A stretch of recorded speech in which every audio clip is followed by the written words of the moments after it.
became a fine coachman, and Bruno the dog turned into a footman. Are you listening? There, said the fairy godmother. Now hop in, child. The magic only lasts till midnight. But my dress, Cinderella looked at her rags. Of course you can't go in that, laughed the fairy godmother. The wand waved again, and there stood Cinderella in the most beautiful gown in the world, in tiny slippers of glass. He's wide awake. The prince's ball was underway. As soon as Cinderella appeared in the doorway, the prince walked over and asked her to dance. The king motioned to the musicians, and they struck up a dreamy waltz. The prince and Cinderella swirled across the dance floor, and the king went happily off to bed.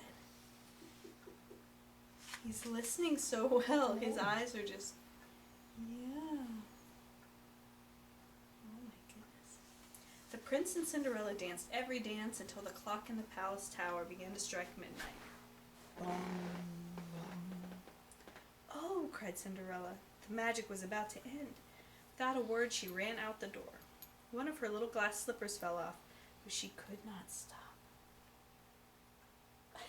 There's the king, or there's the prince. Oh, he's running after her. She leaped into her coach and raced for home, but the spell was soon broken. Glass slipper, the mice cried, glass slipper. Cinderella looked down. Sure enough, there was a glass slipper on the pavement. Oh, thank you, godmother, she said. The next morning, the king learned that the prince wanted to marry the slipper's owner. Find her, scour the kingdom, but find that girl, he shouted to the duke. News of the duke's search ran on ahead, and the stepmother dressed her ugly daughters, hoping that one of them would be the prince's bride. The prince's bride, whispered Cinderella. I must dress too. The duke must not find me like this. Cinderella went off to her room, humming a waltzing tune. Then the stepmother suspected the truth, that Cinderella was the girl the prince was seeking. So the stepmother locked her in her room. Please let me out, oh please, Cinderella cried. But the wicked stepmother only laughed and went away. We will save you, said the loyal mice. We will somehow get that key. Oh, he's falling asleep now. And they do get that Stay key. awake, buddy. Stay awake a little while.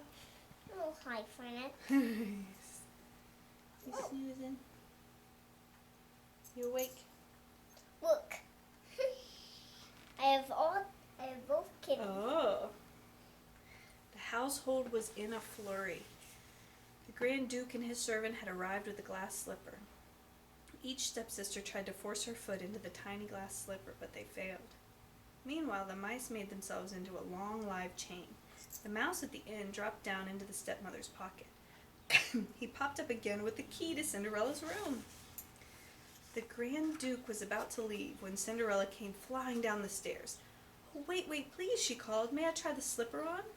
Of course, said the Duke, but the wicked stepmother tripped the servant with the slipper. Crash! It splintered into 1,000 pieces. Never mind, said Cinderella. I have the other here. And she pulled from her pocket the other glass slipper. Soon she was princess of the land, and she and her husband, the charming prince, rode to their palace in a golden coach to live happily ever after. What do you think about that story, Vivian? And I like it. You like it? What do you like about it? They did get her out of her room. Yeah. I think it's clear that it wasn't written by G.R.R. Martin. Who's that? Game of Thrones. Oh, well, yeah. I guess not. Are you taping this whole conversation? Sure, why not?